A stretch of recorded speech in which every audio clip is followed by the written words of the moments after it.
O you who have believed, fasting has been prescribed upon you as it was prescribed on those communities before you, in order or in the hope that you may receive or attain piety, righteousness, closeness to Allah, fear of God, in order to attain that, in the hope of attaining that.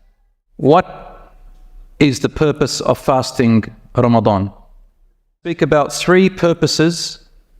Two of them are spiritual and one of them is worldly.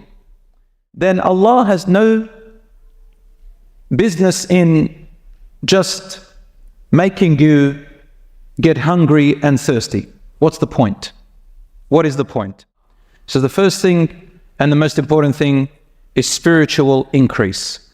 The second reason we fast Ramadan is that it is a school each year to remind us about improving our character, strengthening our control over following our desires and temptations. And that is why the Prophet ﷺ, he said, I can guarantee a place in the heart of paradise for those who have excelled in their good character. And the third reason we fast is also a benefit, but it's a worldly benefit, which is health and benefit to your health. The benefit of the health is not the primary goal, because you can do a whole lot of things that are good for your health. But your intention should not be fasting for health reasons. That's wrong. We fast because of spiritual reasons, because of our character and improving ourselves and working for our hereafter. But there is nothing which Allah subhanahu wa ta'ala commands us to do or prohibits us from doing except that it always has a benefit for us in this world as well, in our livelihood, in everything about our life, our well-being, our welfare, our physical, mental, and spiritual benefit, insha'Allah ta'ala. So let us begin, insha'Allah, with the first aspect. You all know the verse in the Quran, in Surah Al-Baqarah, where Allah subhanahu wa ta'ala said, يا أيها الذين آمنوا كتب عليكم الصيام كما كتب على الذين من قبلكم لعلكم تتقون. O you who have believed, fasting has been prescribed upon you as it was prescribed on those communities before you, in order or in the hope that you may receive or attain piety, righteousness, closeness to Allah, fear of God, in order to attain that, in the hope of attaining that. And then Allah subhanahu wa ta'ala says in other verses, telling us that they are numbered days, ayyaman ma'dudat. They're just a few days.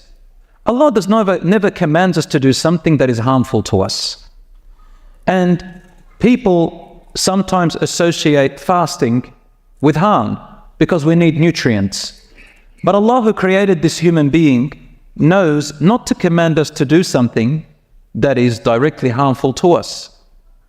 That is why Allah also says in the Quran, فَمَنْ كَانَ مِنْكُمْ مَرِيضًا أَوْ عَلَى سَفَرٍ فَعِدَّةٌ مِّنْ أَيَّامٍ أُخَرٍ. An exemption. As for those among you who is sick in the time of fasting Ramadan, if you're sick, you've got a virus, you've got a bacterial infection, you get to a state where you are truly and honestly fatigued to the point where you can no longer function. You're vomiting, you're losing consciousness and awareness. This is a sickness. Allah says, if you are in a state of sickness, or you are on a travel, if you are on safar. A travel, the unanimous agreement by all the schools of thought, is estimated in kilometers today, about 80 kilometers out, and your intention should be for safar. So you are traveling. So it's not for a person who has a daily trip because of their work, every day going and coming back, but you have gone as a casual, or not a casual, sort of a specific designation to go on safar. You have to go somewhere far, once or twice, then you can break your fast. Even if you do safar throughout Ramadan, you can actually break your fast throughout Ramadan if you're on a designated travel and it's not a regular daily habit. But in general, you will understand, if you are sick and on a travel, then you can make up other days instead of this one. Make up the days, you're not exempt from them. And then another verse, Allah subhanahu wa ta'ala also talks about people who are old in age or fragile or frail. He doesn't say subhanahu wa ta'ala the elderly or the elderly citizens. It says وَعَلَى الَّذِينَ يُطِيقُونَهُ, those who are not able to do it, they have a situation. And this covers all types of people who are fragile, frail, weak. So weakness because of a disability, a disease that they have, a chronic health condition. Chronic means long-term health condition as opposed to acute. Acute health condition means temporary. Chronic means you have a long-term health problem such as severe diabetes or some other type of diseases or sicknesses that will definitely harm you if you fasted. Elderly person who is very old, where his body is very weak or her body is very weak, and they have multiple problems where they need their medication, they need to be hydrated, they need to eat. And usually we know this from medical advice. You go to a doctor, professional, you don't go to a sheikh or an imam. A sheikh and imam will tell you, what did the doctor say? And based on that, we say break or continue. So some people go to sheikhs for all sorts of things. They even go to ask about electricity bills. The sheikhs don't know everything. You got to go to the person of the knowledge. فَاسْأَلُوا أَهْلَ الذِّكْرِ إِن كُنْتُمْ لَا تَعْلَمُونَ. Ask those endued with the right knowledge of the question that you're asking if you yourself do not know. So brothers and sisters, Allah says then finally, يُرِيدُ اللَّهُ بِكُمُ الْيُسْرَ وَلَا يُرِيدُ بِكُمُ الْعُسْرَ. It is because Allah wants ease for you, He does not want hardship for you. So Allah subhanahu wa ta'ala knows what harms you and what doesn't. So don't you go and put pressure on yourself that is uncalled for. I make this point deliberately because some Muslims, mashallah, they love to get closer to Allah and really are diligent on pleasing Allah. However, that diligence, brothers and sisters, can be to an extreme to the right or extreme to the left. Some people are so diligent on their acts of worship that they exhaust themselves and they go beyond what Allah subhanahu wa ta'ala exempted them to do, and they want to be extra worshipping of Allah. And so the shaitan sometimes comes that way and makes you fear hellfire, fear forgiveness of Allah, fear His mercy, fear all these things, to the point where you start putting too many restrictions on yourself when it was never meant to be. A lot of Muslims do that, and their piety then makes them become exhausted, and some of them even stop. Some of them, they say, what's the point anymore? Because they exhausted themselves.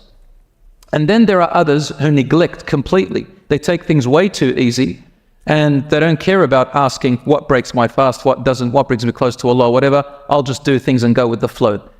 That is also sinful, and a Muslim should not remain like that. You should always try your best to know at least the fundamentals. So a Muslim is balanced and within the boundaries of the deen. So Allah says, Allah wants ease for you, He does not want hardship for you.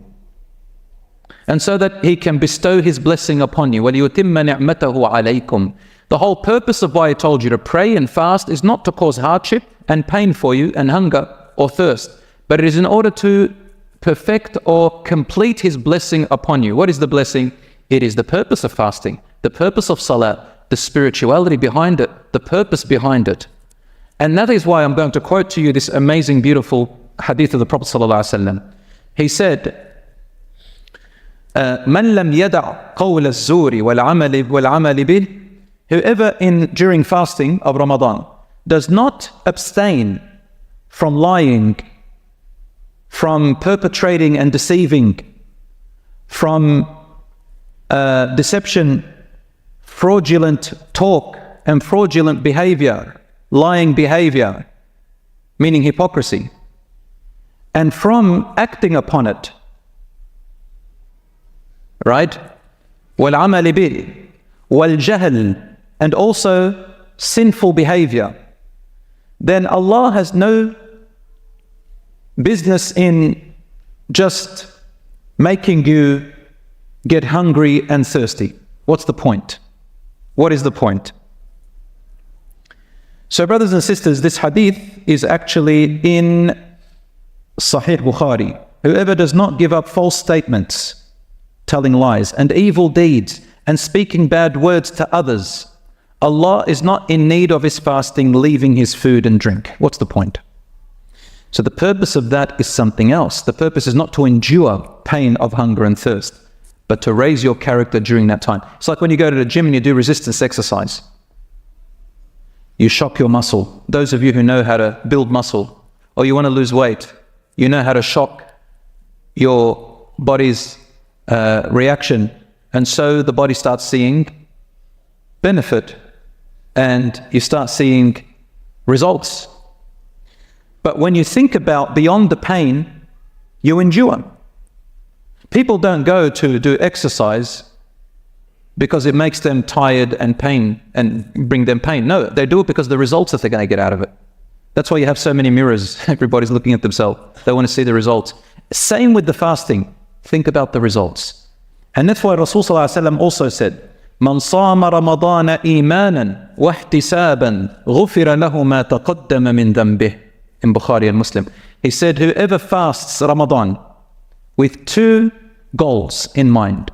Number one, truly believing with his full-hearted faith in Allah, in that fasting is truly from Allah, fasting is truly part of faith, fasting is truly a spiritual act and command, believing that Allah subhanahu wa ta'ala truly would not tell you that without a benefit to you, and that it wards off harm from you, and believing that fasting is a pillar of Islam, believing that fasting will bring you closer to Jannah and away from hellfire, that's called the Iman. You must go into it believing that. وَاحْتِسَابًا. And also the second goal is looking forward to the rewards and results from it. What is the reward from Allah subhanahu wa ta'ala in the hereafter and in this world? احتسابًا. What makes a person endure? When you think about what's going to come out of it, what is the result of it all? And just a very simple statement, that's why the scholars used to say, a mu'min lives his or her life as if they are in the hereafter. Always imagine yourself, you are on the day of judgment, if you believe in it, right? And this is why it's only for people who believe. These people who don't believe in the deen and Quran, they're not going to see that. They're going to say, what's this nonsense? Because they're thinking in terms of the narrow, temporary boundaries of this life which they see, and that's it. There's nothing beyond it. Well, if you don't think anything beyond it, you don't believe in it, just, don't even listen to these people. These people are not thinking beyond that. They're just thinking about the health benefit. Is it beneficial? Let's look at the articles. Let's look at the studies. That's what doctor said, and I'll go by that. Let's look if it really does help me with my anger, if it doesn't. And that is why with faith and belief, your fasting becomes something different. A lot of people who tell me that they're going to convert, or if you like the word, revert to Islam, before they do it, they're always asking about, fasting in Ramadan. And mashallah, some of them are so prepared. And some of them try to fast before they embrace Islam. They want to try it out. But you see, it's good to practice from a physical point of view, but it is never ever the same. Once you embrace Islam, say your shahada, and your full belief is intact and you're convinced with it and you're with it, fasting suddenly takes on another whole new world for you. Everything about good deeds, your salat is for a different reason, your fasting, your hajj, everything means differently now. And really those who convert to Islam really know exactly what I mean. Ask them, they will teach us a thing or two about how the heart changes. Or somebody who's had a bad life before, a sinful life, and suddenly they've repented to Allah. Suddenly fasting and salat takes on a different meaning to them. Do you understand what I'm saying? I'm sure a lot of us have been through that. What does Rasul Sallallahu Alaihi Wasallam say? He says, whoever fasts Ramadan out of pure faith and belief, proper one, and anticipation for the reward which they believe in, all of their sins which they have done to this point will be forgiven. All of them will be forgiven. Which type of sins? They're all the minor sins. As for the major sins, they require exclusive repentance. You have to stop the major sins. So brothers and sisters, so therefore, what are the conditions of the promised forgiveness from Allah to get the full reward and to be forgiven in Ramadan? Number one, your faith. Number two, sincerity, seeking Allah's pleasure and reward. If you're not sincere, you're not going to be anticipating the rewards. You're going to say, what's that for? All I get is hunger and tiredness. And number three, avoiding major sins. Three conditions. Who can say them to me? First condition, to receive the forgiveness and the full reward of fasting. Number one, clear faith.